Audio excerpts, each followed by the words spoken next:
Assalamu alaikum wa rahmatullahi wa barakatuh. Dear brothers and sisters, aim high. If you seek to be an average Muslim, and that's why I despise it when people self-label, say, I'm a non-practicing Muslim. You've basically sealed your salah. I'm a non-practicing Muslim, I don't pray that's what it means, I don't pray 5 times a day. Aim high. If you seek to be an average Muslim, you're going to be a very deficient Muslim. If you seek to be a person of taqwa, then maybe you'll fall short and you'll sin sometimes. But if you seek to be a person of ihsan, seek to be a person of excellence, there's one way there, and that's a personal connection with Allah. Ihsan does not come except through personalizing that connection with Allah subhanahu wa ta'ala. And that's where you find the Salaf say, the pious predecessors say, nothing establishes that connection like Qiyam. It's too busy throughout the day, too much going on.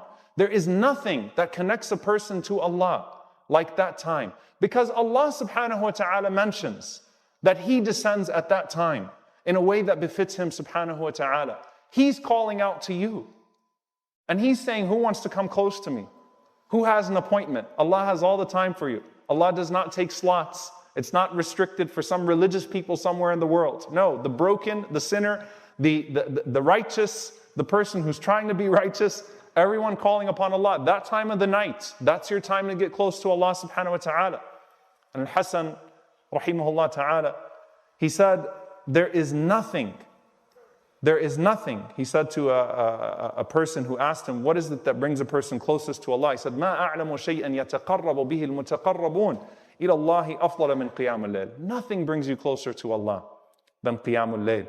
Al-Fulayl, rahimahullah ta'ala, he also, one time, he grabbed the shoulder of a man and he said to him, يَنْزِلُ اللَّهُ تَعَالَى كُلَّ لَيْلَةٍ. Allah subhanahu wa ta'ala comes down every single night إِلَى السَّمَاءِ الدُّنْيَا, to the lowest heaven. فَيَقُولُ الرَّبُّ. And so the Lord says, كَذَبَ مَنِ ادَّعَى مَحَبَّتِي فَإِذَا جَنَّهُ اللَّيْلُ نَامَ عَنِّي. A person has not told the truth. They have lied when they claim to love me, but when the night comes, he sleeps on my appointment. نَامَ عَنِّي. He sleeps when I come down to meet him, when I speak, when I'm ready to listen to that person, ready to listen to him or her, and you say you love Allah subhanahu wa ta'ala. أَلَيْسَ كُلُّ حَبِيبٍ يَخْلُو بِحَبِيبِهِ. Allah says, isn't it that every lover spends some time with their lover? And He says, هَا أَنَا ذَا مُطَّلِعٌ عَلَىٰ أَحِبَّائِي إِذَا جَنَّهُمُ اللَّيْلِ. Here I am looking out to my servants when the night comes, looking out to my lovers, those that love Allah subhanahu wa ta'ala. غَدًا أُقِرُّ عُيُونَ أَحِبَّائِي فِي جَنَّتِي. And He says, and tomorrow when they come to me, then I will satisfy their eyes, I will cool their eyes, I will fill their hearts with my Jannah. Those same people that I love. You want to be from those who are muhib of Allah, those who really love Allah subhanahu wa ta'ala? That's that only time, no distractions. 15 minutes, 10 minutes, something small. And the greatest thing you can ask at that time is forgiveness. That's the greatest thing. What am I going to ask Allah? Forgiveness. The greatest causer of stress is your sins, because that's what puts the barrier between you and Allah. And that's why that idea is always at the forefront of any discussion on tahajjud, any discussion on the night prayer from the Quran and from the Sunnah. وَبِالْأَسْحَارِ هُمْ يَسْتَغْفِرُونَ. In those last moments of the night, they're seeking forgiveness from Allah. The last 10 nights of Ramadan, Allahumma innaka afuwan tuhibbul afwa fa'fu anni. You're asking Allah for forgiveness. هَلْ مِن مُسْتَغْفِرٍ فَأَغْفِرَ لَهُ. Is there anyone that's seeking forgiveness so that I can forgive that person? As Allah subhanahu wa ta'ala says to the angels, as He sees that slave of His standing up at night, يَقُولُ لِلْمَلَائِكَ أُنظُرُوا مَاذَا يَطْلُبُ عَبْدِي. Go see what he's asking. Go see what she's asking me for. فَيَقُولُ الْمَلَائِكَ أَيْ رَبِّي رِضَاكَ وَمَغْفِرَتَكَ. Oh my Lord, they're asking for your pleasure and for your forgiveness. فَيَقُولُ اللَّهُ أُشْهِدُكُمْ. Allah says to the angels, bear witness, O my angels, أَنِّي قَدْ غَفَرْتُ لَهُ وَرَضِيتُ عَنْهُ. That I have indeed become pleased with that person and forgiven that person. So that's your time to get close to Allah and ask Allah for sins. That sin that's wearing you down, that sin that's bearing on your conscience, it's sins that prevent Qiyam, and it's Qiyam that prevents sin. So you got to take that first step of walking away from that sin, and that step forward is going to be at the night prayer. And that's where you say to Allah subhanahu wa ta'ala, Ya Allah, I'm sorry.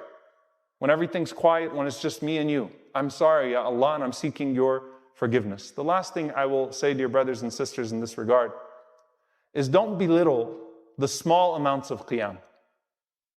Beginning of the night, end of the night, middle of the night, 2 rak'ahs. Qul huwallahu ahad, qul a'udhu bi rabbin nas. Don't belittle it. It matters.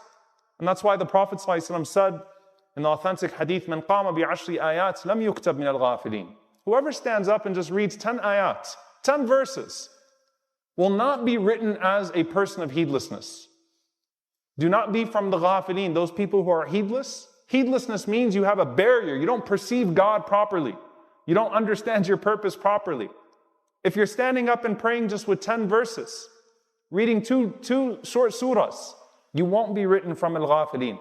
وَمَنْ قَامَ بِمِئَةِ آيَةٍ كُتِبَ مِنَ الْقَانِتِينَ. And whoever stands up and recites 100 ayats, then they are written from the exceedingly devout, the pious.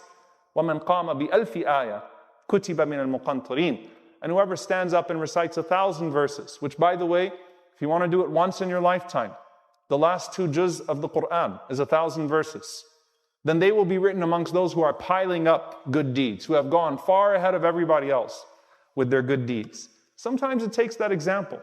Sometimes it takes reminding yourself that the small thing counts while you're aiming to get better, while you're aiming for the bigger thing.